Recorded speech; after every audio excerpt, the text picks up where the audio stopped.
We're lucky this week because it's not just me and you, Matt. We've got a special guest. Like we promised. It took us 4 weeks to line them up. No one wants to come on, do they, Matt? But No. we've got... Emma's here now.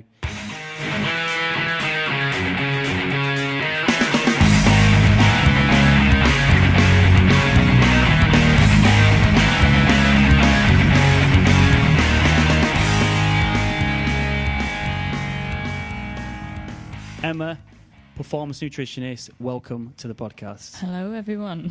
Right. Welcome. Thanks for coming on. Okay, Matt, right, let's get on with the usual stuff. What do you know? Less than I knew last week. I feel like that's impossible. General logic. It probably is. I feel like I know less than I did last week. Yeah, it's gonna be a funny one this week, isn't it? Because I feel dumber this it's week. not just us, a couple of losers talking about stuff. Well, hopefully, yeah, the addition of a third person will raise the profile substantially. I'm pleased you didn't say a third loser. Oh, right, yeah. Yeah. No. We might get 3 listeners now. We'll say your mum. She might listen to it, might she? No. Probably not. We wanted to speak to Emma because we had a little bit of a discussion last week, didn't we, Matt, about the old red meat scenario, which seems to cyclically pop up about, that it's going to kill you. But we're going to hopefully get some info from Emma today, or an opinion anyway, at least, aren't we, Emma? Because this is what she does. Although performance nutrition, so you're looking at it's nutrition for athletes, isn't it? Predominantly, you would say. Yeah. But I'm sure you've got an opinion on all this stuff because everyone does, don't they? Yeah, everyone does. Everyone eats, so everyone's a nutritionist. Exactly. There you go. It's a really good point. That, and we think. Well, we'll talk about it. You can tell us about what you think about the standard of nutrition research. Yeah, as it's well. kind of like sport, isn't it? Everyone who's got a lay interest in sport has an opinion because everyone's invested in it. Yeah. So, for example, I don't know, you think about coaching with kids and so on. Yes. Everyone's parents got a view on the way that the kid's being coached, etc. Yeah. And I remember a guy who used to work in cricket coaching, and he was like, this kid's dad comes up to him and goes, you're doing this wrong, my kid's like a batsman, he's this, he's that, and he's like, you're an electrician, aren't you? Am I allowed to wire up my own house, or do I have to ask you for your opinion? Who said this? He said the kid's cricket coach? The coach said, yeah. He was like, I don't tell you how to wire up a house, and you're accredited to do that. I'm accredited, like level 3 coach, etc. So don't tell me how to do my job. That's one route to. I think he'd had it done to respond to a parent, isn't once it? too many times. He's just like, I've had enough of this. I mean, I had when I was I remember playing when I was playing rugby as a child. There was at least on one occasion the referee walked off. And a parent had to come on and finish off reffing the match. I mean, that was actually quite a high-profile player's dad. There you go. So I mean, he'd given the referee that much abuse. The referee said, "I've had enough of this. I'm out of here." And then we were left with no referee. And this, I think this guy's dad was like, I think he'd been saying that I could I could do it better. And the referee must just gone, right, okay. And he came on and he reffed the match for the rest of the match for us. So. Was he better or not? I can't remember. It was pretty embarrassing a few years. Like I could do better. It was a good few years ago, and also as well, it was some of the people playing on that day. Not. I think they ended up in Borstal, a lot of them anyway. So it was probably a tough match. So I guess my interest from like Emma's perspective and whatever is obviously you work with elite level junior athletes. And we should actually, sorry, Matt, to cut in. I was just going to say, do you want to tell us what? What you? Yeah, go ahead. Tell us who you work with, Emma, and what. Obviously, we should say as well at this point that Emma's you're working in research and you're researching this stuff. So, give us a background on what you're doing and what you're looking at right now. Yeah, so my main applied work is in rugby nutrition, working with England RFU and their development of their under-20s athletes. So they do.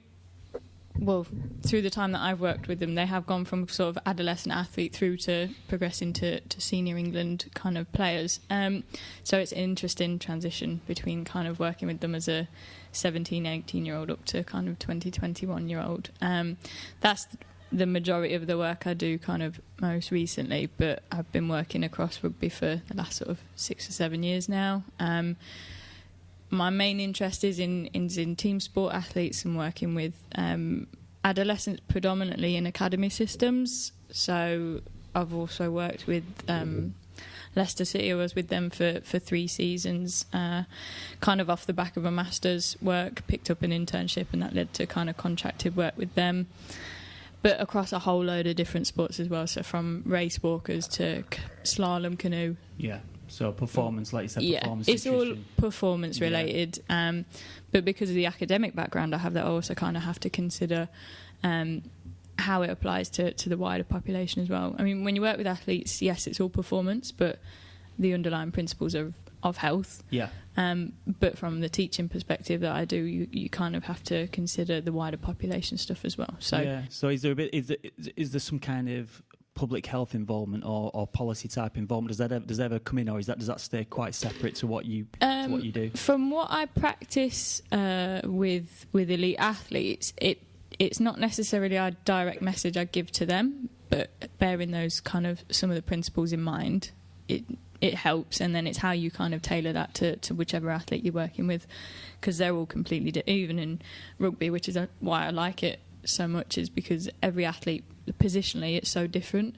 Yeah. So you kind of have to tailor kind of different things all the time. Because it's a big thing.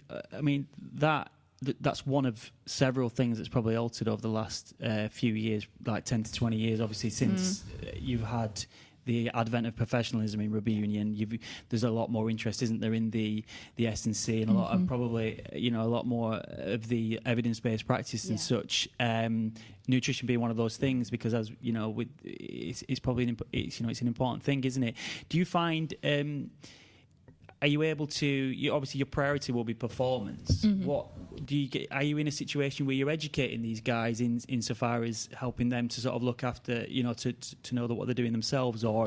Yeah. So my job, as I see it, isn't to kind of give them a plan. You eat this, eat that, and then eat this. It's them. They need to understand what the demands of the training session are, so that they can go away and make the right choices, because they're not going to have a nutritionist holding their hand every day. It's not how it kind of works. They're not. A lot of the players that I've worked with are in more privileged positions, that they are kind of catered for more. But are we talking because they're with a professional club? Yeah, depending on what club environment they're in. Some of the more local clubs, they don't have as much of that provision, so that players need to be able to make the right choice in the shops themselves. So a lot of the time it's not sort of just sat with them. It's, we're in the supermarket, we're doing cooking sessions, so that they can pick the right thing off the shelf, put it in a pan, and it come out okay, and not poison themselves. Yeah, don't wash your hands after that chicken and all that lot. What? Wash their hands before, because their fingernails are caked in mud. Right. In your ear as well. Gets in your ear, that mud, doesn't it? Yeah. Do you find from the athletes? Do you find their sole focus is performance, or is there like a health interest and a longevity kind of thing to it? It kind of depends on who you're working with. Yeah. All players are really different. I have some that have no interest in nutrition, but they're so driven by performance that everything you do, you relate to. This will improve this aspect of your performance, and they're on board with it. Others in rugby, probably a lot more than some people might expect, the traditional kind of rugby player, but they have a massive drive on body composition, not necessarily because it always relates to their performance. Right. There's a lot more influence. Just because they're a 20-year-old male? They're a 20-year-old male, and they're on social media all the time. Right. So it's kind of a massive influence on that. So you get some players they'll respond to nutrition if you tie it into body comp goals. Yeah. Some that they just come in and it sounds, I'm not being offensive, but a blank slate. They're not all dumb. They're really not. But they'll come in, they've no clue, and they just want to upskill, learn the basics, so they can fuel and recover, and they're not kind of struggling through a session. I don't know what you think, Matt, with your experience of other stuff, but like the athletes are different they are set apart from the average person, aren't they? For me, it's like I don't have a great deal of experience working in the trenches with people. Yeah. My interest is more slanted towards the theory and the academic side, so I'm not really coming from a position of knowledge. A bit less applied. But yeah. So it's interesting to listen to what Emma's saying. I mean, what would you say is like the biggest challenges of working with that sort of population? It's sort of linked in with like the image sort of stuff, is it? Or I don't really see that as a challenge. It's whatever way you can get a player on board, and whether that's buy-in. Or do you get sort of, I don't want to say, like, do you get lent on in a sense in terms of coaches trying to drive players to add size? Yeah, so there is a big kind of influence from Good question. coaches, Matt, yeah. not as much. It's more within rugby. The players themselves. Do they? Yeah. Are they would you I would say S&C Yeah. has a massive influence on that type of stuff. Coaches might say, they're looking heavy, or they need to bulk up. But S&C will generally be more kind of dictating on those figures. So it's kind of a balancing act between what's achievable, what the player wants, because that's always different to what they're kind of being pushed towards, to then balancing out and dealing with what are the coach and the kind of conditioner's expectations. So yeah, so obviously you're going to have to work, because probably the biggest thing, I mean, I know from working with non-athletes or regular people who are trying to achieve whatever certain body composition goals or whatever, similar things, but on a different with different priorities probably. And I personally think, the nutrition, you're not going to get size without food. I mean, where does the stuff come from? If you're not, you know what I mean, where does the protein come from that's going to build? And so therefore, in that sense, your role and the role of nutrition in that is a big one, isn't it? Because you can without the correct nutrition, I mean, your training is less effective and all sorts of things, isn't it? That's what I'll find with more of the younger boys across most sports that I've worked with, not just rugby, any sport really. It's that growth phase where lads are trying to get bigger, but they've got to grow for kind of sport size, but they're just growing general development stuff. They've got to deal with additional training that they might be doing outside of their sport if they're not sort of specialised yet. They've got to cope with a full workload at school. Maybe they've got a part-time. There's so many more demands at that sort of younger adolescent group. And if they're not educated to make those right choices and make it easy for themselves, they really struggle. So they're never going to meet those kind of goals. So then the pressure's on even more once they maybe do become more professional. They're in the club environment a lot more, and then they've got someone else going, you're not big enough, you need to get big. And I've had it where conditioners will just be like, eat all the time, eat everything, eat constant at them. Right. And unsolicited. So there's a lot of pressure, like an awful lot of pressure for them. Yeah. Do you find? I always think it's funny because you remember you had Michael Phelps, who lean, athletic, massive shoulders, massive feet, successful more than anyone has ever been, and he piped up with, I don't know how many calories did he eat a day? It was something like silly, 12,000. wasn't it? Was it that? Was it? Yeah, I'm sceptical of that. Though. Yeah. Well, what I was going to say was, that's a lot of chicken breast, isn't it? I mean, and do you find what's the deal there with you're obviously eating to fuel performance, and they're going to require more than the regular people, and so is that a difficult thing? In other words, if you're trying to eat clean and inverted, I was going to say, is that a difficult thing to achieve? Do you think? Yeah, and I mean, with the adolescent group, I mean, we go from sort of anyone under 18, no supplements, because it is possible to do without supplement use. It's really easy to kind of get those calories on board if you're educated on what's in food. Yeah. And your preparation is the biggest thing. Yeah. But if you've got a 16-year-old boy who's got school and then got training after club and then got to go and do this, have they made sure that they've got pre and post feeding? Have they got their fuel? Probably not. That's why they struggle.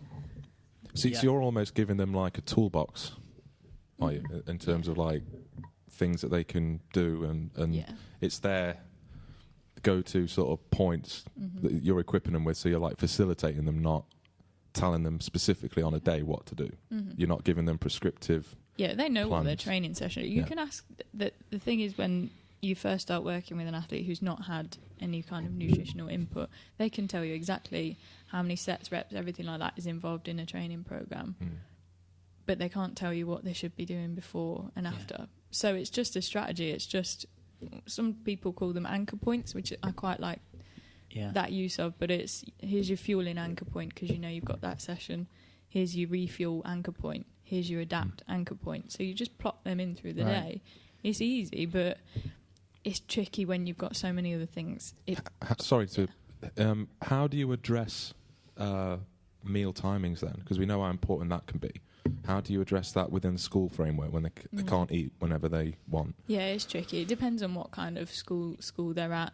Generally, the athletes that I'm working with at that age group are probably more on the elite side. So they're usually, the schools are quite supportive of that. If you're coming in as a nutritionist and you're saying, well, they need to eat at this time, and it's the middle of a session or a lesson or whatever, it's just a case of having a conversation with the school. And most of the time they're receptive. When they're not receptive is when a 16-year-old kid just starts eating in the middle of a session. Right. He's not asked. He's not kind of said why he needs to do this or anything like that. So when it's elite athletes, there is a need for them to do that, and as long as everyone's on board, then that's fine. But it's sometimes maybe with athletes who don't necessarily need to be doing that. They can plan either side of a lesson as well. Right, but the school wants to support them because it's good for the school to have people who are excelling them. Yeah, I mean, think back to when I was at school. I mean, the actual, if I was in that position, in that environment, I don't think that if I was on school dinners, for example, I don't think the nutritional provision would be satisfactory. Well, it's probably not satisfactory for anyone, is it? Never mind. It's like turkey twizzlers and pizza slice. Yeah, there's always that kind of, and the other thing as well. I'm not sure, like you've just said about, they'll tell you everything they've got to do with their S&C, the training and what weights they're lifting. Yeah. But I think, and this is purely kind of just anecdotally, nothing. I've not read anything about this, but I don't think athletes and people like regular people don't understand the importance of the nutrition side of it, and perhaps because you don't always, it's difficult to appreciate the benefit, isn't it? Sometimes, like for example, people who are eating garbage don't realise how garbage they're feeling until they've changed the diet and they're eating better, and then they're like, and not only that as well, when often you change someone's diet, so you cut out the sugar and the other rubbish they've been eating, they tend to feel a bit rough. One thing's for sure, that they're getting bigger. I mean, you see them. Anyone that's associated with the rugby and they're playing to a good level, they're like 18. They're all mastodons. They're massive. What do you think about that, Emma? What Matt's just said. Matt's just sort of given a layperson type of a statement there and said you can see that they're all getting bigger. Yeah. You can tell they play rugby or do combat sports. Well, I think that's a process of like... What do you think about it? Well, first of all, are they getting bigger? Generally not, but I think the selection of players is probably getting more intelligent. So from an early age, player development pathways, you want the biggest kid there because they're going to have the most force generation possible. So a lot of it will probably, I think the talent ID is progressed through to younger age groups. So they're selecting those players earlier on to develop them from a younger age. So especially because of the professionalism thing in rugby, it's starting to push back in terms of when players are involved in professional club setups. So before it might be sort of 16, 17, they'll become, now there's kind of 14, 15-year-olds. In football, they have day release from 13. Yeah. So they'd have an entire day of school to be in a professional kind of football academy, and almost none of them are going to make it.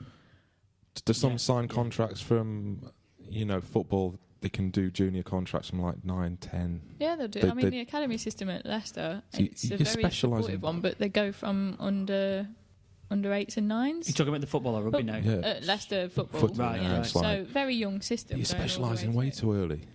Way too early. Well, they do. There is a lot of awareness about that as well. So they won't sort of So kids in like the football academies, they will play other sports through school and everything like that. And a lot of the training that they do in clubs aren't just specialists. So they'll get them doing other sports because they didn't, and they realise kids can't catch a ball.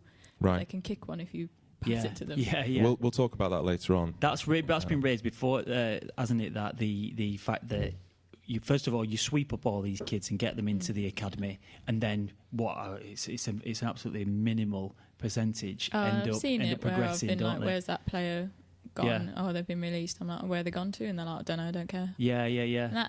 Very cutthroat. Yeah, but I don't necessarily know that it's wrong. It's when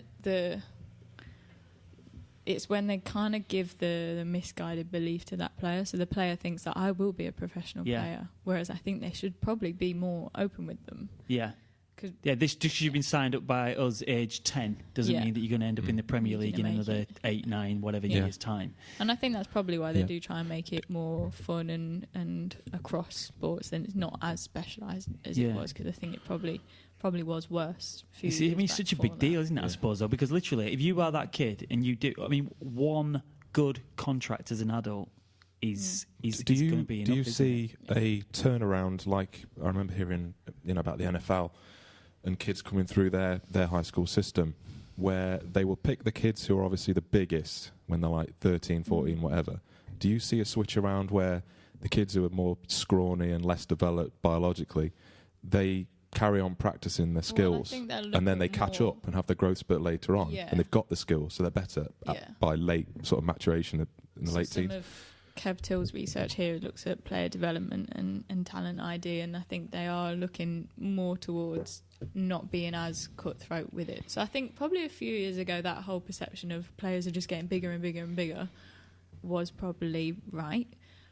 But now I think there is less focus on that. And if you actually compare players from kind of historical to now, there was probably a period where there was quite a change, but for the last sort of 10 years, then... You think it's levelled off, maybe plateaued a bit, probably because professionalism is set in, so you're going to have more support if you've got better coaches, better S&C nutritionists, full time. Then if you didn't get in shape from training full time, then there's probably a problem. And what's been your experience with the type of athlete? So in like the differences between football and rugby. To my mind, rugby players would seem to be more receptive to input from sort of knowledgeable people. Why do you think that? 'Cause that's just my. It's just my perception from the rugby players that I've met.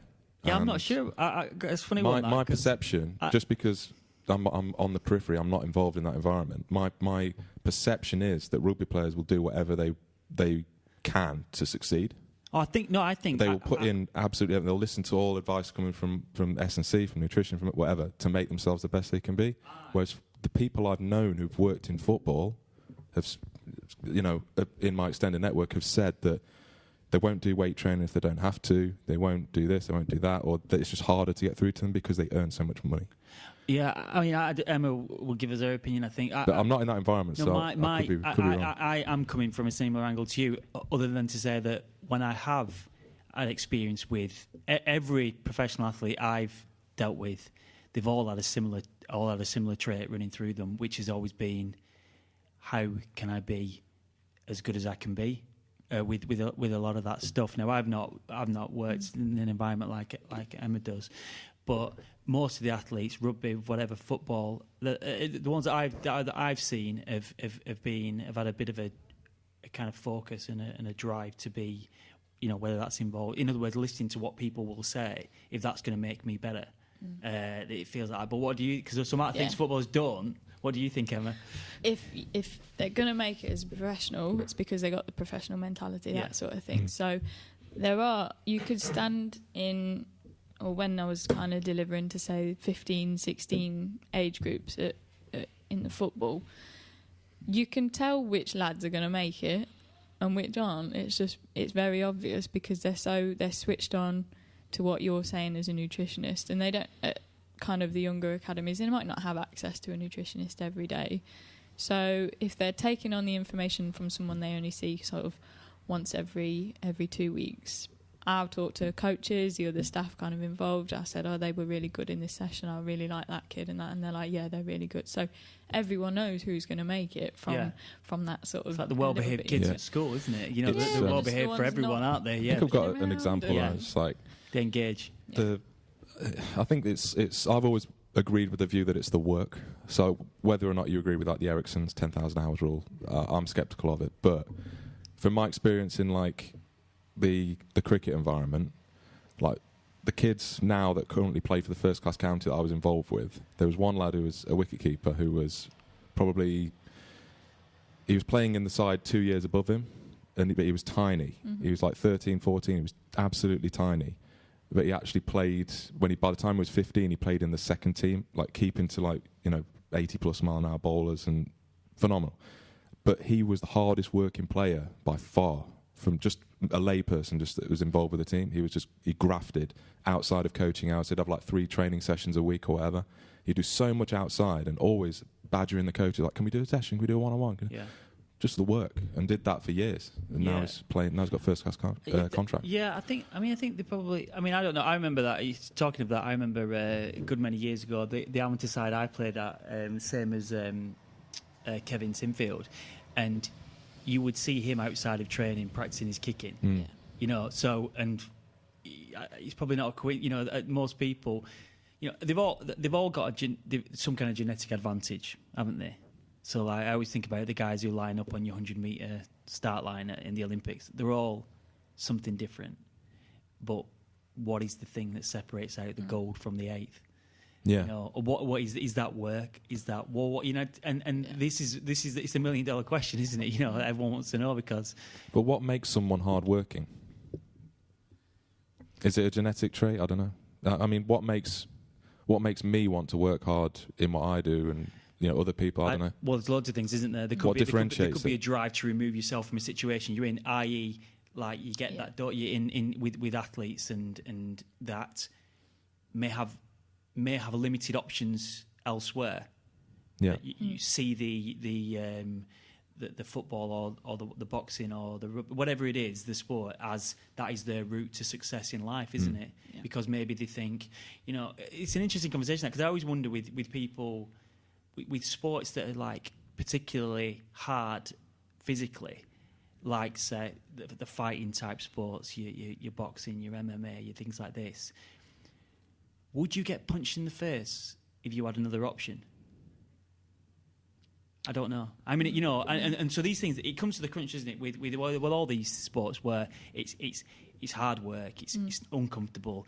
Sacrifices, like I've heard like Olympian, you know, people who've been to the Olympics and they say things like, I've not been out and had a proper drink in the last 4 years or something. Chris Hoy did a talk at a conference I was at, and he would do everything that conditioners, coaches told him, to the point where on his rest days he wouldn't move, so his wife would bring him cups of tea while he's just laying on the sofa, and he feels this massive like guilt, but he's like, I've been told to rest, I literally am just not moving. Yeah, that's insane. So it's just the dedication to doing whatever you can, really. And you know, because so I think you have to be that certain kind of person. I suppose it makes it easier if you're earning £100,000 a week or something. Then you kind of like, well, you know, you weigh up the pros and the cons kind of thing. But you see, don't you? Well, a lot of these sports, and there isn't a relation to what money they're getting. It's just they're doing it, and they kind of. So what I mean is, there comes a point, doesn't there, where the sacrifices you have to decide whether they're worth it or not. And like I said, if you have other options. To get to the point where Chris Hoy's got, there's been so much sacrifice before we even knew about him. You know, there's all that sacrifice, and so you almost have to be a robot. So he's having all this input come into him to do this, to do that, and it's almost like you've got to internalize that advice and just do it without consider. It's got to bypass your brain. So you've just got to be like a robot. Well, they always say about athletes these are the selfish, instructions, don't they? right? Like, being selfish because they've got to think of. So these are the instructions. This is the goal. Just got to execute. I can't think, oh, you know, I want to go out for the day. I don't feel like eating that today. I feel lazy. I feel tired for today's training. It's like... Well, that's what they said. I mean, I know we always get onto it, but I didn't mean to get onto it. But they said that, like, for example, with the drug testing, they have to, this is where I'm going to be this day. They have to give all that information. The freedom is limited to a point. I don't exactly know how. Seeing as you meandered onto that, we should talk about it within the rugby side. Have you got any experience with that or not? Has it cropped up ever in your practice? No, generally with the level of athlete I'm working with, there's so much education around doping and the anti-doping process and supplement safety and awareness. But even still, you can sometimes go into club environments and they're not as clued up as they should be. So a lot of the time it's trying to put in place systems around safe supplement use, need assessment, risk assessment, do you need it, sort of, if yes, okay, so let's minimise the risks involved, let's go through the tested route, and I won't consider any supplement use that isn't tested. Just sometimes, I think the worst I've had it is I've heard, they're taking a supplement and it's not a tested one. Well, that's not okay, but my approach isn't to say you can't have that then. What do you mean, Emma? You mean, so it's not an illegal one as such, an illegal it's just one. not one that we... It's on the sort of, it's not tested through the informed sport process. Okay, right. So I'm not an anti-supplement use person. When there's a need, you need it. Sometimes it is time difficult. and a place, yeah. But then it's finding, well, how can we minimise that risk? I'll only advocate the use of tested supplements. And what is that process, Emma? Obviously... So informed sport is the testing process that we have here. So supplement companies will have a range of products batch tested, and then those will be marked up and then sold on. So generally, if you're on any supplement company website, they'll have a section of batch tested products. Right. So you could have a whey protein just in the regular shopping cart, and then you'll have a tested one as well. So kind of certified as being... safe, I suppose. It's not much contaminated. as you can. Yeah. But even still, WADA never say a supplement company is 100% free. There's never a 100% guarantee from anyone. Yeah. So what you're saying is there isn't. You can only do as much as you can do. There's no actual. So you in other words, no one's going to kind of. So it's, let's say you're an athlete, you've got your tub of whatever. Mm-hmm. And you've got it for, it's been certified as being okay. But something goes awry. Yeah. You still would be. The athlete's still 100% liable. Yeah. Say if you I've had it before where you've kind of gone into clubs and tubs of supplements are just left on the side. Well, I've walked in. Yeah. What if someone else walked in and put whatever into that supplement? Yeah. There's so many bizarre sort of things that could happen, scenarios that could lead to even just product interaction lead from a positive. Okay. So this is why I'm not against supplements, but only when there's a need. You don't need to be having.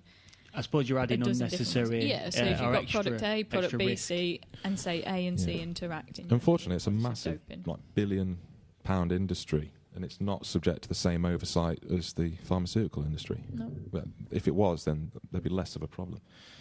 I don't know. People would just do it illegally. Yeah. I don't necessarily think it would. Yeah, it's... If you're an athlete, an elite level athlete, you're going to be doing everything you can anyway. You're going to be using informed sport products, tested products anyway. That is a tough one, isn't it? That because, like we said before about, trying to get in the calories necessary to perform, I imagine can be quite difficult, and therefore then, so therefore you're venturing into this supplement situation. It could seem very tempting to use illegal substances purely because of for recovery purposes, but also gaining that size and mass. Purely because it's so important. It's just, it takes a little more effort sometimes. Sometimes it doesn't. It's just as easy, but it's just the preparation. But a convenient, well-packaged product is already prepared, so you don't need to do anything else. And you've seen the impact of it, from the time when you've started working with people that maybe weren't as on it with their intake. You've seen the impact once you've started working with them over time, make massive improvements. It's just small changes. I only ever make small changes to someone's diet, but for someone who starts at sort of a really terrible position, you make a little change once that becomes a habit. Because my job, I don't see it as, I'm not 100% nutrition, I'm say 70% psychology. How do you get someone to do what you want them to? It's not nutrition. Nutrition is easy. It's science. It's right or wrong. It's how you get someone to actually follow through with that. How do you get someone to say, oh, can't I just have this supplement because I can leave it in my car and do it on the way home? No, do something else. How do you get them to do that? That's the difficult part. Yeah, that is, and that's one of the things we've raised about the nutrition research, because you can look at a specific type of diet or whatever in a controlled laboratory type of environment, and you may find, this is great, absolutely useless if that's not achievable. When you're out in the world, and And then, but then we said, but the other angle of that, the other research is when you do observational research looking at nutrition, how well can you control that? How do you know what people are doing? And so you've got this real difficult kind of, this works perfectly in the laboratory, and this makes you fat and this doesn't. And it's difficult. I mean, everyone knows what the key to curing obesity is. That's not the issue. Is how do you get them to do it? To execute. Behavioural nutrition is really interesting area of research, and it's tricky to do it well and then to monitor that long term. And so also the number of variables you're dealing with, because we one of the things we raised last week, see what you think about this, Emma, this red meat thing comes up all the time. Or red, and people seem to bunch the red and the processed meat together, right? So that's something away. But they said that red meats, or the documentary, wasn't it? I think there was a documentary, and it said like red meat was it cancer causing or just no good? Linked to you'll get cancer, you'll get everything. You'll fall over a lot more if you eat red meat. I mean, how do you do that research well? Because Matt, you said I said that, go on, without knowing like what the source was, just that it was an observational study where they've basically tracked a cohort of people, a few thousand people over time, and looked at their dietary intake from anecdotal methods. But the thing what I was saying is, what I was going to say was, you raised the issue of if someone aren't the people who eat red and processed meat, are they more likely to smoke, sleep less, move less, drink more? Yeah. Oh yeah. Until someone looks at all that, then it's stupid. I don't really buy into a lot of the. Well, I hardly ever watch programs about nutrition. Yeah. It's frustrating, isn't it? I think. Some of them are all right, but some are just I'm not really. So like last night, I had a really nice steak, and it was just, I thought this tastes fantastic. You know what I mean? I've cooked it well and everything else, and I thought, how can this be within reason bad for me relative to like sausages and bacon? Well, what you're doing there is and with vegetables as well. This is almost what I think we end up doing, because the research is equivocal. Or we kind of have doubts about it. You end up doing that, don't you? You kind of look and go, but how can this be? And I said that there's a certain amount of kind of, intuitive kind of knowledge of, is this thing that's, like you said, whatever. So you've got your piece of steak that's been, I don't know, grass-fed, had a good life, not eating a lot of garbage or whatever. I don't know. And how can that be bad? You're thinking that compared to, say, a lot of rubbish that's I don't know, been put through process, add this to it, taken that from it, and you're saying that, but is that appropriate to do if the research isn't? So you're saying this will be fine. It will be fine. You wouldn't be allowed to do that in your research environment, would you? Why not? Because you're just going, you're using an amount. Hey, listen, don't get me wrong, I'm being devil's advocate here. But, I know you are, yeah. But you're looking at this situation going, how can that be wrong? Yeah, I'm just applying some logic. Right. That's all. I'm just thinking, what would I'm not an advocate for like paleo or anything like that, or any of those paradigms. I'm just saying, what would they have done? What would humans have done back in antiquity? What would they have done back then? And it's like they wouldn't have had access to a lot of the processed material, any of the processed materials that we've got now. Wouldn't have had access to cook the meat. If you were really going back to it, like that whole ancestral diet thing was around for ages. And it was like, you can only eat this.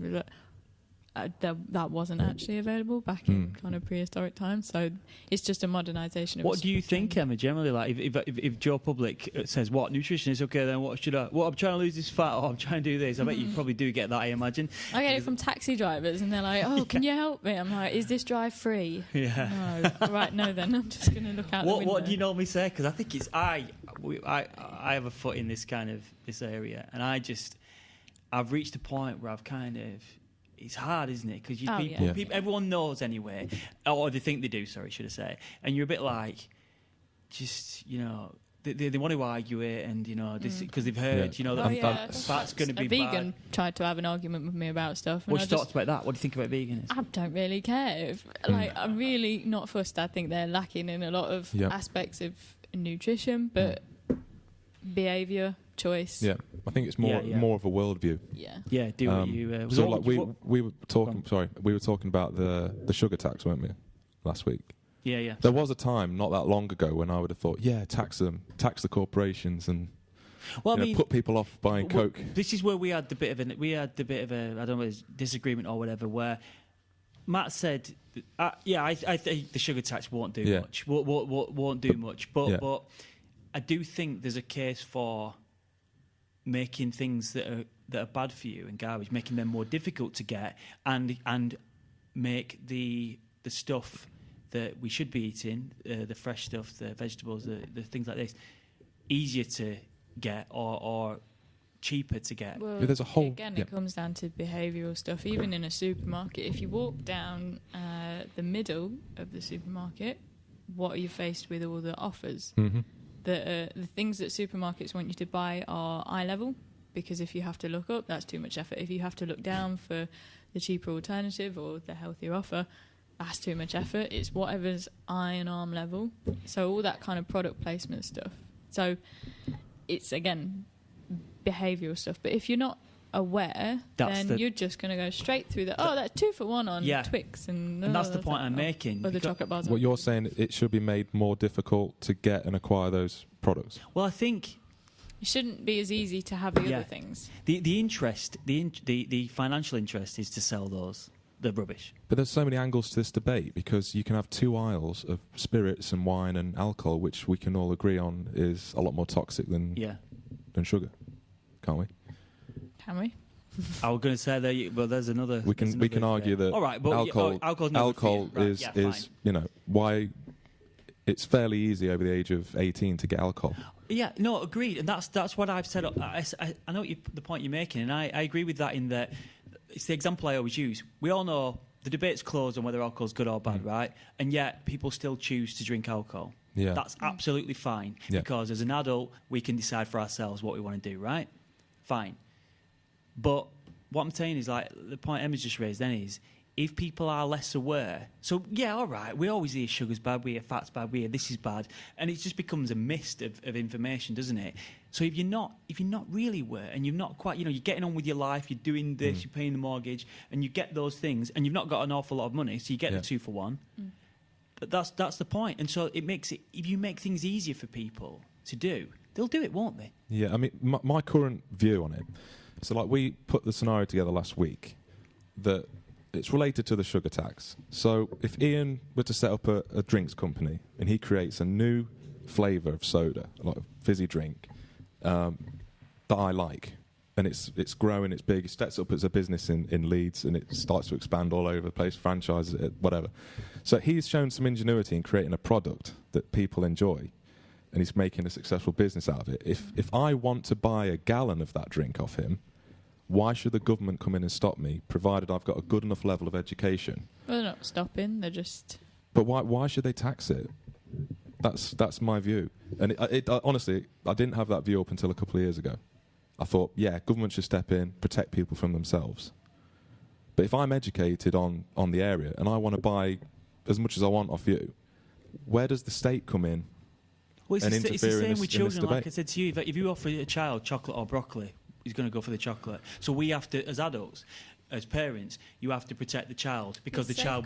So you're saying, I'm educated about that. Yeah. That's fine. But for the ones who aren't, then you are kind of providing some protection for them, I suppose. Ultimately, if you really want it, you'll pay the extra. It doesn't... Yeah. I understand both sides of it, but just... My current view at the moment is that it's borderline immoral. You just don't like any state interference, Matt, do you? I think that state... Sorry? Who does? I just think that state interference, because essentially what the state is the state is essentially the use of force to get people to do things. And I just dislike it. I think that state interference, that's a bit of a dramatic thing to say about a sugar. State interference is the police. So you're saying we shouldn't have state interference about sugar, and they shouldn't have a police force, because that's interference.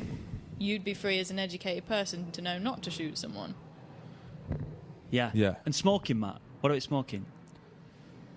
Well, you're getting onto like politics. If the debate was all equivocal and like, oh well, like we had for years. I don't want to get into a political debate. Smoking causes cancer. Well, this guy, he's 80 years old and smoked 20 a day, and he's not got cancer. You can't say smoking causes cancer.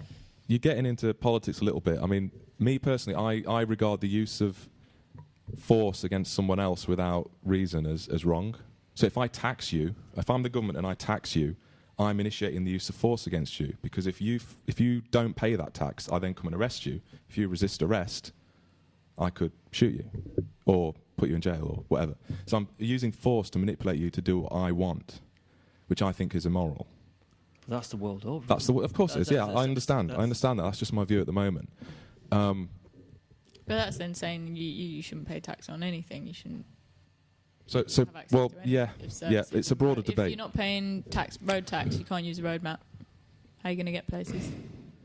Yeah, it's a broader debate. Otherwise, Matt, what you say is, because your thing about saying I'm educated and do this, what would happen then is you'd roll the dice and it'd be evolution, wouldn't it? It'd be Charles Darwin City, wouldn't it? I guess, yeah. I mean, yeah, I understand there's flaws in my logic at the minute, but my thinking is, if I initiate force against you in this room, if I were to hit you without provocation or anything, you have the right to initiate force against me for self-preservation, right? Okay, but because I know that, I'm not going to do anything to you.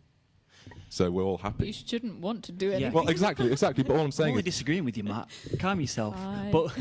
But no, this is the thing. You just said it as well about self-preservation. What do we do? All right, here's the other one. If we let people, or we make it very easy for people to do all the things that are bad for them, and then that debate of what's bad for you and what's good is another one, and that's it's so complicated. Then we have to deal with the consequences of that, don't we? of course, yeah. So that has to be paid for. And that's the thing. The same about nightclubs. People coming out of nightclubs and pubs and wrecking the street and getting into fights and causing loads of sort of usage of the police. And people say, there's an argument for making the businesses that have, the pubs and the clubs should have to pay for that policing, like a football match paying for the policing when they need the, the police are at the football, so that kind of thing. So what? Yeah, and there's numerous extremes you could take it to, where you're just basically asking people to stand by their choices and take responsibility. So what are you saying, that essentially the obesity epidemic, basically, if you need to have, say, gastric bypass surgery or whatever, and you've had a shocking diet for like 40 years or whatever, that you should stand by that and pay for it yourself? No, I'm not saying you're anti that. No, I'm not. Yeah, I'm not saying that because I'm saying people aren't aware. And the other thing is as well, like we've just said, if the people who do all the learning, the research, and the reading can't agree, right, on what's right and what's not. But we can agree here that actually education seems to be lacking. Then, is that what? Are we in agreement? So education from an early age on healthy food choices and diet and physical activity, etc., is lacking big time. If we're going to say that we know what we should be doing, which is again, and you only read the research that gets done with a positive result. Yeah. So my point to Ian last week was that actually, we do like to think the food companies, McDonald's, Coke, etc., are the big bad guys, don't we? And I've had that view. But actually, all they're doing is following the capitalist system, where it's about making money. They've designed a product, people happen to love that product, and they've loved it for like 70 years. They're just making money. And actually, as long as they're abiding by things like paying taxes on their earnings, that sort of thing, then... Yeah. But I think the education is important. So if we can all agree that these foods aren't the best for us, and you need to have them, sparingly or moderation or whatever you want to call it, then I think we can make progress. But actually, can we control our choices? I mean, I enjoy Coke as much as anybody.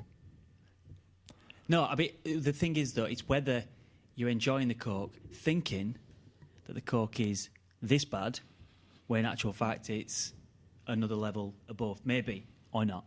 Yeah. That's what I'm saying. So I think these people, if the result was instant, in other words, you drink a can of Coke and you drop down, that would, but it's not, is it? So we have this long, prolonged kind of thing. We did it in a session the other week. Obviously, you're on the same sort of modules as I'm on. I don't see how you can address this problem, because on the one hand, you have to violate individual freedom. And then on the other side, it's like, how do you compel someone to do something to solve this problem? Well, again, in my mind, it comes back to behavioural choices. how we're kind of pre-programmed the messages that we do receive. So I know quite a few people, like the whole drinking Coke thing. I don't drink Coke, not because I know it's horrendous for me. I just not fussed Not into it. by it. Yeah. And like, I know I've got friends who can't have a meal without needing a pudding because they got brought up having a pudding. So all those behavioural stuff. But like when I was growing up, we had kind of fizzy pop, crisp and that sort of thing available. But just over time, because of my education route, I suppose, I've just reprogrammed my choices, and that's all it's a need to do.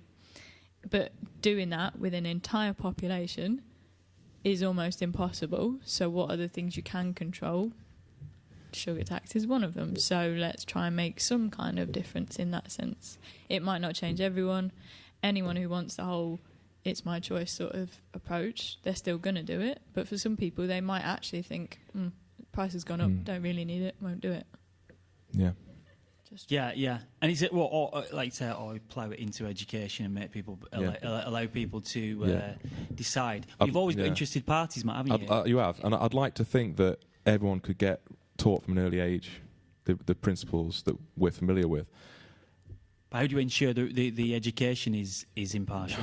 That's the other problem you've got. While you've got an interested party and people making money from a certain outcome, you've got a difficult scenario, haven't you? But from that sense, you could basically educate from an early age, etc. And then, if they still go ahead and use their individual free will and end up getting themselves into a situation years and years down the line, you would then, as a country, have the right to say, "We told you so," or "It's your fault. You've got to stand by that." But you can't really do that. Well, the fact that we have an NHS service as well, so that you pay in and it covers the cost of NHS services. So if you have led a crappy lifestyle, you paid your taxes all the time, the NHS will sort it out at the end, sort of thing. Yeah. You have paid your dues to some extent. Yeah, so you're going down a funny alley as well. Because do you then, if you say, "Oh, sorry, mate, you drank all that, or you ate this food, you can't have that," you then get into a scenario as, what else did you do? You had 2 cigarettes that time when you would think, "Sorry, mate, that invalidates your cancer insurance," or whatever it is. But in another example, played sport. Sorry, broke. Another example, which you might think I'm talking rubbish, but if I go out, drink 3 or 4 pints, and then drive, I can't blame anyone else if I get caught. It's me. It's my fault. Yeah. Jail. Yeah. License taken away. So it's like, stand by your choices in that sense. But in other aspects of our society, it doesn't apply. It's I think probably because you're dealing with something that's much more straightforward there, aren't you? Drinking 3 or 4 pints impairs significantly your ability to drive the car. It's an acute problem, not a chronic problem. Correct, yeah, that's another, like I said, it makes it a lot easier. Shall we, the last sort of 5 minutes or whatever, I don't know, just we normally finish up talking about some random rubbish, TV and film stuff. Any developments in that? No developments for me. I can't. No? It's been mainly reading this week rather than watching TV. Anything, Emma? I watched a good film the other day. Go on. I can't remember what it's called. It was about. It's dead good. Go on. Cinema or TV or what? Cinema. Right. It was about a writer who wrote loads of kind of old films and did the amendments to Spartacus film, and there was a whole load about them thinking they were a group of communist writers, and they weren't, but they got blacklisted and they weren't, so they had to write all these really famous films under pseudonyms and everything. Hang on. No, was it Trumbo? Trumbo, yeah. Dalton Trumbo, yeah. He. I was looking at what's on it. No, he wrote Johnny Got His Gun. It's available to rent for 99p this week on iTunes. No, I saw that. It's got Breaking Bad guy. What's his name? You can also listen to his podcast on iTunes, incidentally. Right. Add to the numerous, the 3s and 4 listeners that we've got. Yeah. I reckon. But no, he did Johnny Got His Gun. That's a great book. Awesome. Yeah, do you recommend that one? Yeah, I recommend it. Yeah, it was good. There you go.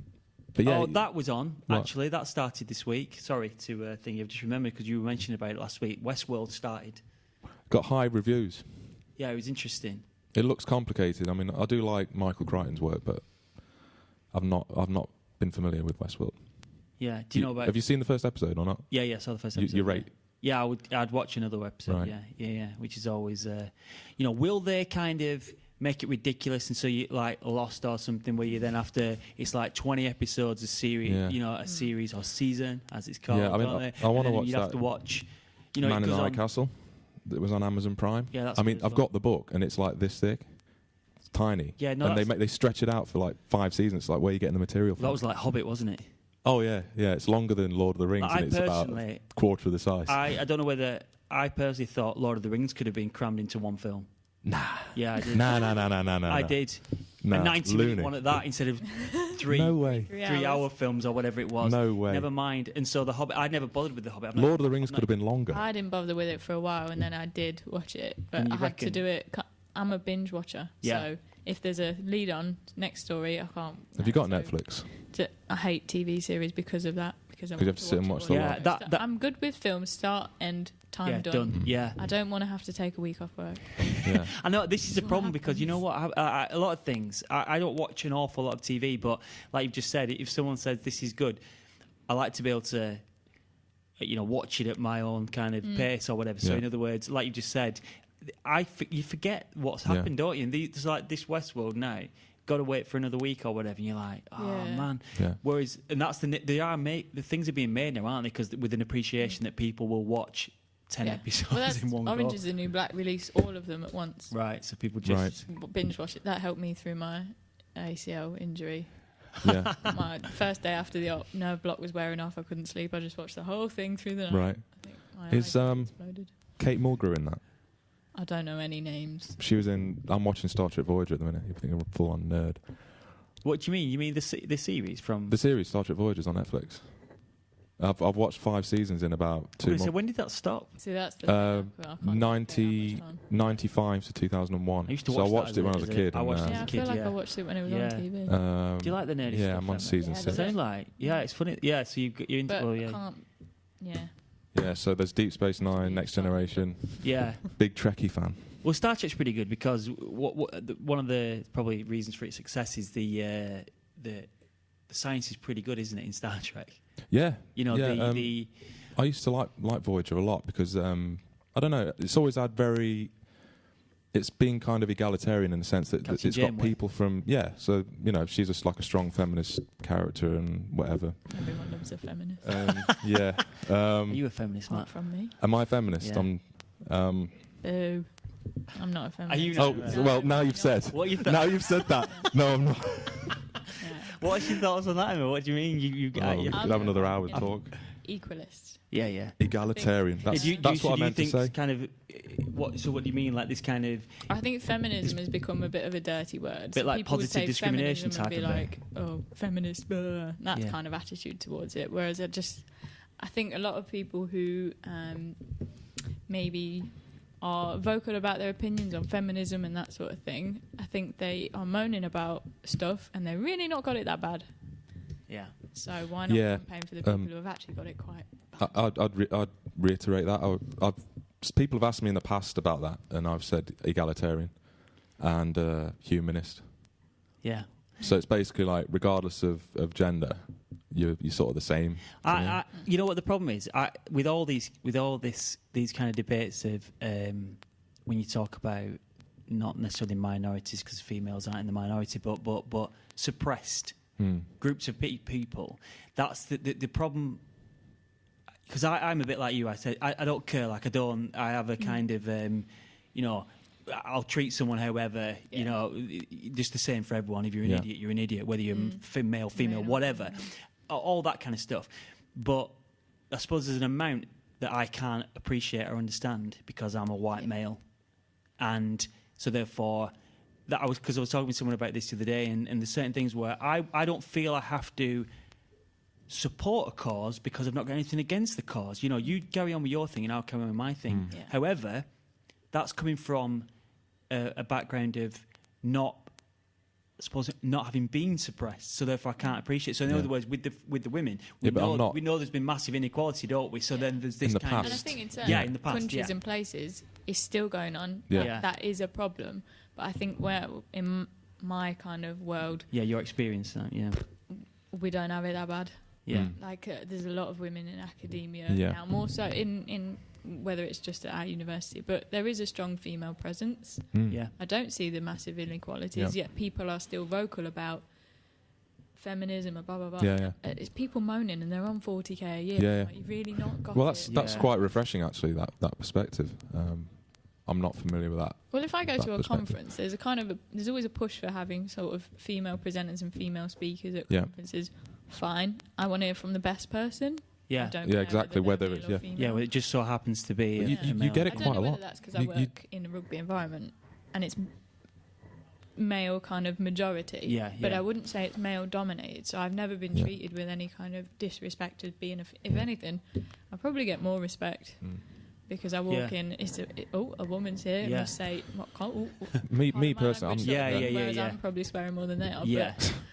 I'm not going to feel like guilty for being, the genetic lottery awarded me a white male status. I'm not going to feel guilty No, about that. it's not. You know what I'm saying? Yeah, it's not about that. What I mean is, I kind of, because it depends where your thoughts are. If you know in yourself how you treat an individual and what you think, in other words, when a female comes into, I don't know, do a whatever, present at a conference or Yeah. teach something to me. There isn't a thought in my mind that I hope this is a female. I must It's not just look at my phone, I yeah. must. It's just. I'm interested in whatever they're Yeah, going yeah. to say Yeah. and how they're going to help, whatever my situation is and me learn and Yeah. all this kind of thing. So there's no, and if they turn out to be unpleasant, Yeah. that's the same as if it's if a male has turned up and they've been unpleasant. So you don't have those thoughts in your head. However, so therefore that's why you don't have to feel. I suppose you don't have to feel guilty. That's the way you That's behave. how- yeah. You get the headlines that come out, and they do sometimes make you feel guilty in a sense. Like you'll get the headlines that come out about the gender pay gap. Yeah, I mean, that's And where there is a funny It's situation. easy for me isn't to it? read it and go, oh yeah, there's a gender pay gap, so women get paid like 77 pence for every pound that a man earns. We need to do something about that. That's bad. But actually, when you get into the data, and where they get the statistics from, it disappears. So you can go to what's your thinking on that? Do you think there's a pay gap or not? What- Well, for our example, there isn't. No, there isn't. You're on a standardised pay scale, but I think Because it's comes more illegal. when it's sort of. I don't think it's illegal. So someone in a sort of private sector could be appointed. Say they've come from a job where they were on 40k and they've gone, I'll take the job if I can have 45k. Yeah. The bloke next to him, and this might be a woman who comes in with that. The bloke next to him, he's been there a while, but he only got appointed at 38k. Yeah. Yeah. So it can. And that's one of those It's done things. in Yeah, private one of the things sector, about but that's business about for them. moving around. So as far as I'm aware, if Emma and I go for the same job, and we both get the same job, and we have exactly the same role, and I got paid more than Emma, that's illegal. I'm not sure. Is it? It's illegal. I think when you It's the have, Equal in Wages our Act or something from institution, because 70s. we have a published pay scale document that's open Yeah. to the public, essentially, to view. Mm. That because you get appointed at whatever grade and Yeah. spine point on that. Yeah. So if you were appointed, actually the spine point, grade 8, spine point Yeah. 1, 38k. Actually, you got 39. Hmm. Then but in private sector. But Well, say it's if whatever you come in- arrange with that, whatever. A bit like negotiation. signing Yeah, a that's footballer. the deal, yeah. What Okay. do the guy comes in. What were you earning here? I was earning this much. Right, we'll offer you this. No, Yeah. I'm not moving for that. So my view is, if there's genuinely a pay gap where women are discriminated against purely because they're women, But That's the tricky thing. It would wrong. be very difficult to How do evidence you- that yeah, it's like, yeah. it's 'cause yeah. you're a woman. How do you- but how that's do you we'd prove all we'd all agree that that's wrong. Totally, Yeah. yeah. But Someone if gets we're saying paid the if same we're thing, saying same that job. a lot of people would say if you analyse the data more closely, on average, women are earning less because of these reasons. I don't know, like they might in general take more holiday, or they take a break to have children, or blah blah blah blah blah. I reckon probably They work less hours. I don't know. That could probably be an issue. It could be an issue. Because biologically you've got a situation where unless you, if you I don't know what the average time of maternity leave is. Let's say it's 9 months. months, 9 months, 9 months, whatever. That's going to impede Yeah. your progress, isn't it? But That's again, a personal choice. So I've known women who've come back to work sort of 6 months, which is relatively early in a Yeah. university situation. But then I've also known it where people who are sort of self-employed, they'll go back to work after a couple of weeks. Yeah. Yeah. And again, you know, how it is. it's generalizations, but I think from my perspective, most of the women I know within my immediate environment are extremely hardworking. Some more than the men I know.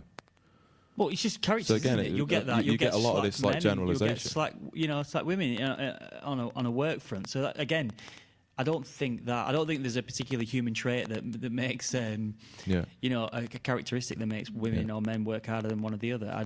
So again, with the worldview, it's like I will treat a person regardless of like gender, race, whatever, as an individual. Yeah, and that's the thing, isn't it? Just individualist view. The trouble is, I suppose, is that not everyone does that, and also we have not. You and I, Matt, as white males, have not been able to experience that. Well, essentially, white males in a university situation will Yeah. throw you out into something else, some other kind of employment area, completely different experience. I mean, you can come with other things and say like, you're disadvantaged because of your background and where you come from, your class or whatever it is. Because there's that argument, isn't there, about what school you went to? Yeah. Was it a if you private? turn up for an interview and just because of your accent, it's off-putting to the person who's on the panel that day. Yeah. You don't get the job because maybe you sounded like an idiot. Yeah. But just because of kind of where you can, and that's the perception of the person on that day. So if it had been someone else on the panel who's from the same area, as you, they would have thought you were perfect for the job. So I'd like to think there's equality there is, of opportunity, and then whether you take that opportunity is that's up to you. It's whether people. But I feel like women probably don't push as much for, say, some opportunities, and then it's quite easy to sit back and go, well, I was never going to get it. There's males are more. Are you just saying that, Emma, from your own kind of just your own little bit of what you feel like you've seen or whatever? And I think maybe in sort of if you're thinking about a private sector as well, it's not just a woman thing. I think it's probably quite a British thing, but you wouldn't push for, I want a pay rise. You're not going to go into an office, I really want a pay rise, and kind of we're just not pushy as a kind of nation for that. Really, and I think never push for a pay rise. Not in any of the jobs I've had. You've never gone into a boss and never gone in. I've known people who have, but I've never gone in, and I've just waited for them to come and give me a letter that says we're paying you more. That was in my first job. That's quite a lot of what people, they'll wait for someone, but if they don't have to, then you've waited for a while. I think probably the thing is as well, you just said if it's the same job, female doing the same job as a male should get paid the same.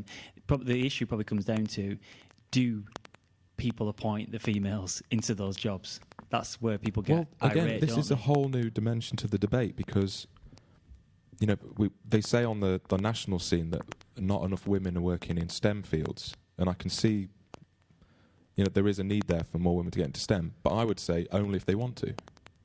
There should be no barriers at all to women working in STEM. If they want to go into STEM, then that's great. But if women as a population don't want to go into STEM, then they can't be forced to go into STEM. It kind of all boils down to, like, they do assessments when you're a kid, what girls are better at. It's sort of, I don't know, cognitive processing or artistic skills, and males are better at sort of maths. And so let's say, predominantly the overall demographic that work in construction is males. What's that distribution in nursing, for example? Because women choose to go into nursing. And they're good at it. In terms of almost genetic predisposition, that care aspect. Yeah, I'd agree. Yeah, So, But all I'm saying is there shouldn't be obstacles. If a man wants to go into nursing, I actually know a male nurse. And there are a lot of them, actually. That's not an unusual. Come on, I saw this guy once, and he was a nurse. What? Yeah, there are quite a few. I've seen men. I know what you mean. Yeah. And there shouldn't be any obstacles there. And likewise, if a woman doesn't want to go into construction and has the talent and the work ethic and everything else, there shouldn't be any obstacles there. I don't see why we. You say that because I do know someone who works as an engineer in construction industry, and she does really notice a difference between gender kind of discrimination. Right. That's what I'm saying. Like, the world I'm in, I don't notice it. She gets it discriminated against. Oh yeah. Massively. Right. Well, in that instance, I'd say that's a problem. In a little bubble of but would you not say that's a problem? It's lovely in here. I think that should be. Yeah, that's when it is eradicated. If there's discrimination just because she's a woman. It's not right. Yeah. Well, that's when I think there is like a justification for yes, you do have it difficult. Yeah. Vocalise it, and you need to. But when it's not a problem for some, I'm very much in favour of meritocracy where possible. Yeah, I mean, everything. You're absolutely right, and everything is difficult. There is always discrimination, isn't there? That, I know this guy. He's a mate of mine, so he's more likely to get that job. Or, there's certain hang-ups people have, or like you just said about, how are you going to ever see if you're getting interviewed by someone and they happen to be irritated by your accent or whatever? How are you going to say? A good example that comes back to the rugby agenda is the South African team. So obviously you had all of the apartheid era, which was evil, and all that broken down, etc. And they are still called the Springboks, aren't they? Yeah. It was the cricket team that got called the Proteas. Essentially, it was like we need quotas for the cricket team. I don't know if they brought in quotas for the rugby team. Oh, what do you mean to quotas to have so many like black players in the squad? Isn't that just reverse discrimination? It should be like a meritocracy. So it's like, I don't care what background you're from, what race you are. If you're the best player in the country, you're in the team. Maybe sometimes though it is needed to get rid of that kind of the old, yeah. And that, I would have said that would be cool, Matt, if that's exactly what happened. Yeah. If it was a case of If it's a case of, because Mandela obviously came in as president and was basically like basically forgave the whole thing and the reconciliation and unity. And I just think that the meritocracy is just the way forward. It's like, I don't care about. But that's because you have that viewpoint. Let's move forward. Not the same viewpoint for a lot of other people. And if that works, so sometimes you need a push. Yeah, if that actually happened. The other thing as well you've got to look at is, even in that situation where you might say, we're going to pick the 15 best players for this first team, and 14 happen to be white, maybe the opportunities for the black players coming up were non-existent. It's, you've got to look, haven't you, right from the back, right from way back to, did that, like, what kid got selected? This kid from some village here didn't get to go to the school where they were playing, rugby and getting their nutrition and getting all this or doing whatever, and we're privileged. So therefore, you're then in a situation where you're not gonna get that. You're gonna perpetuate the same issue all along because you won't get. And that's where probably intervention is necessary. Yeah. But it's really difficult. That although we have spoken in the past about the fact that in sports nothing's ever fair. Never ever fair. Even people, there's people that have access to training facilities. That live in, I don't know. You could train altitude if you live in South Africa, for example. Whereas you live here and you've not got that ability unless you have the resource to pay for it. Nothing's fair. Because you've got a better coach than me, and I can't afford a coach. It's never level. It's resources and money, isn't it? Everything, So is it ever fair? The school, no, it's not, and that's why the mobility is not what people would like to be. The social mobility to be able to move from here up to here is difficult because. Like you said, you are never on a level playing field. You're born with the same intellect and you're not going to have the same opportunities depending on where you live and where you're born. So that's where I don't know how you resolve that, because no one either tries to or has been successful in doing so, have they? No. Even though they would like to think that, I haven't got the solution. Hopefully, someone more intelligent than me can figure it out. I don't know who that guy is. But Come off it, mate. Anyway, that was really good. We should. Thanks for coming on, Emma. Really enjoyed Emma's that. got stuff to do. Yeah. She's got to go and sort out the nutrition of people. Save the world, yeah. that sort of thing, Go back with her anti-feminist views back into female environment and. With these blokes, they just moan all the time. Yeah. I know we were pretty good though, weren't we? Enjoy. Right. Okay. We'll try and get some. Who knows what we'll do next week or next time we're on, and sort something out. All right. Cheers, Emma. Thanks very much. Thanks. Laters.